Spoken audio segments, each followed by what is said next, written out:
Hello again folks, this is Woody. Welcome back to the shed after a very long time. No, not that shed. This one. This one is mine. It's not the one I built the MossTrooper Mark 1 in, which is a double garage with a temporary front wall. That's next door, and now filled with all the trivial stuff of ordinary life, like cars. This shed is my workshop, and is a lot more comfortable. Unfortunately, being only about 3 meters by 8, to build an aeroplane in here is going to be a bit like having a knife fight in a phone box. Never mind, let's get on with it. MossTrooper 3 arrived in late September 2024 and is the SD1 Mark II with the inverted engine. I bought the parts to replace those which had been written off in the accident earlier in the year. So now I have the winter to put everything back together. No more words from me for a moment. Time to let the pictures do the talking. I hope you're entertained.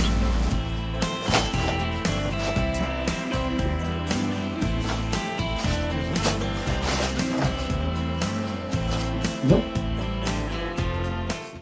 No canopy.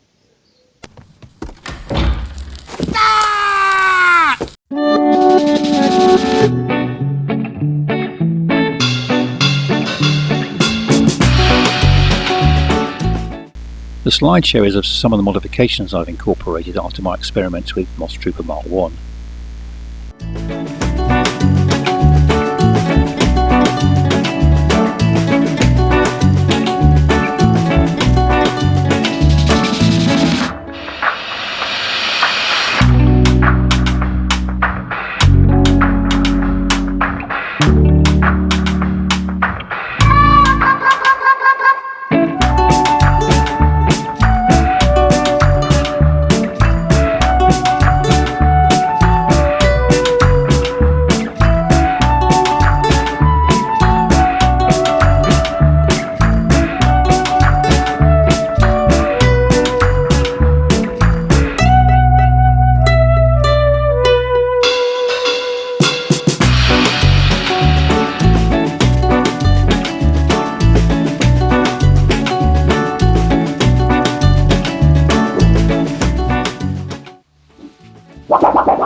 Thank you all, thank you. That wasn't flying, that was falling with style.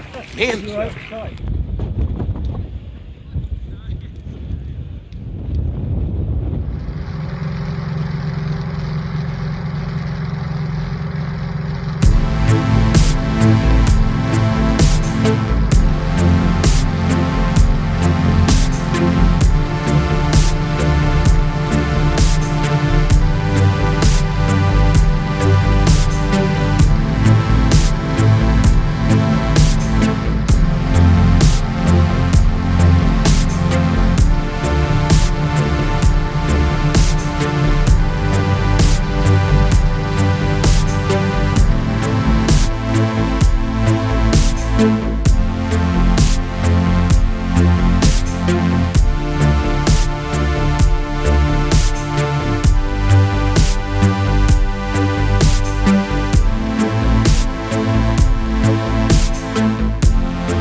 With most of the structure complete, it was time to paint. Once again, it turned out to be the most tedious and time-consuming part of the build, but the results, given it was done in cramped conditions, in the winter, and with a roller and brush, I think are comparable to the spray finish of the earlier aircraft. Everything had to be crammed into the space and not something I'd recommend, as you can see. There isn't really enough room to do the job.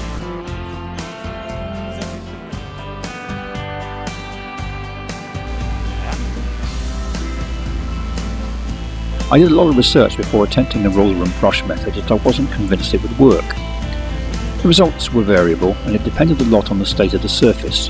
If it was dead flat, like with the rudder, I could get a glass-like finish. If there was any kind of irregular contour though, this became very difficult, as I kept cutting through the paint on the high spots.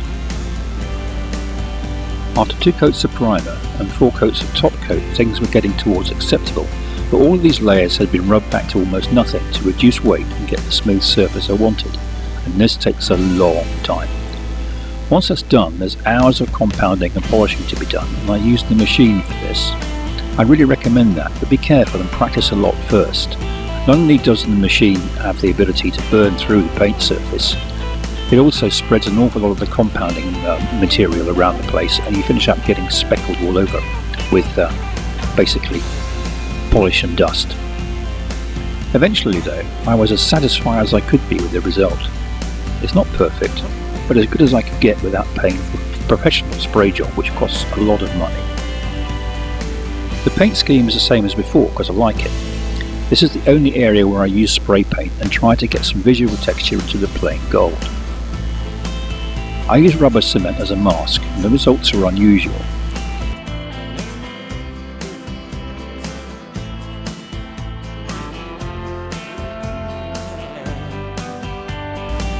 I had the same problems with mixed media and adverse reactions as I did before, so I'd certainly recommend some experiments if you're going to do that. Sometimes it worked fine, sometimes not like this, and I really haven't worked out why. The final finishing job was the application of the vinyl registration letters. This shows the sequence of preparation, and if you take your time and great care, everything will work out fine with no creases, wrinkles or blisters. The secret really is in the spray bottle. A couple of drops of dish soap in the water, and Robert's your mother's brother, as they say. So it's now time to get everything together, which meant moving next door. A word of warning here, without the horizontal tail fitted, the fuselage is very nose heavy and will bury its snout in the floor with very little encouragement. I put a big car battery in the cockpit and tied the tail down when I could, but I still took all the precautions and put some padding under the aeroplane because propellers are expensive. With the wings on, we went through the ritual of the rod ends. Again, this is a right pain in the arse. This time on the process in the building of a minisport arises because all the control rods have end joints that have right-hand threads. This makes it impossible to adjust the rod lengths by just turning them when they're in place. They have to be removed, adjusted in or out, and then reassembled to check the result. Several times. Repeat as required. And then again if something moves, and so on, so clamping everything solid is a good plan. Eventually though, it was time to engage Rudolph and his trailer and move MossTrooper Mark III to the airfield for final assembly and the engine runs. This took place at the end of April, and by early May we were ready to fly, less than 8 months after delivery.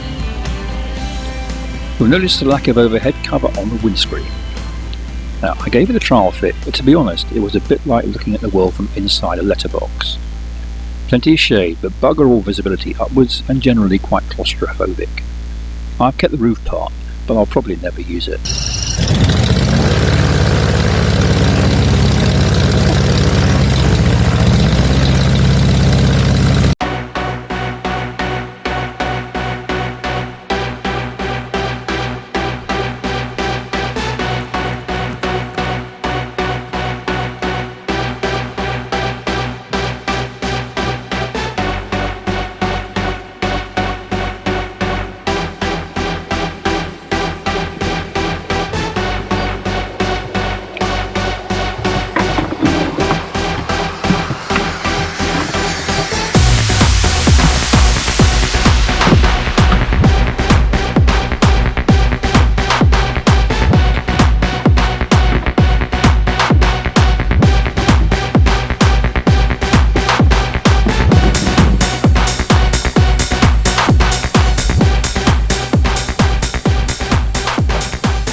Clear prop!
Yes, Mike, go, go, go!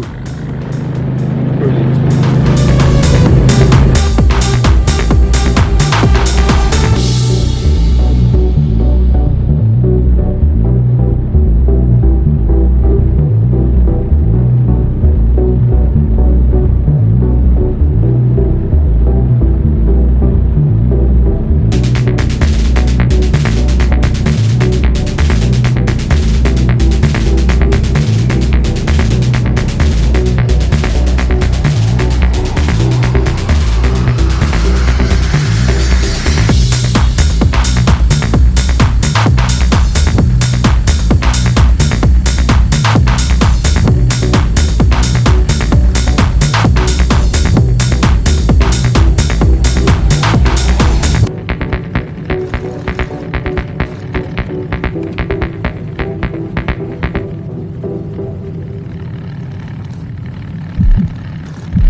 Here he comes. Maiden Flight successful.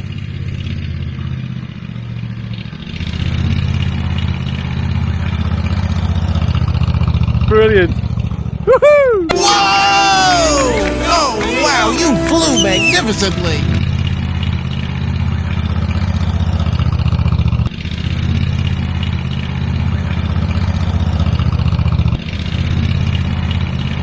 Oh yes. Woohoo! Ah, happy with that. Well done, buddy. And you deserve a wingman beer. Outstanding. Get it down here. Thank you. You're welcome. Hey guys, that's the arcade soon drop again, yeah. Well done, Willie.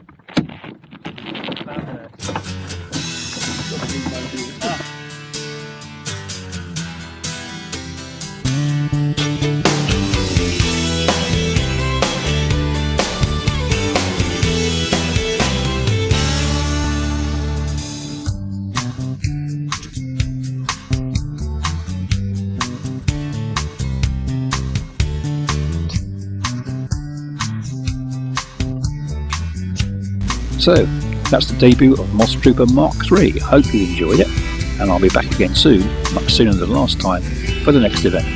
Bye.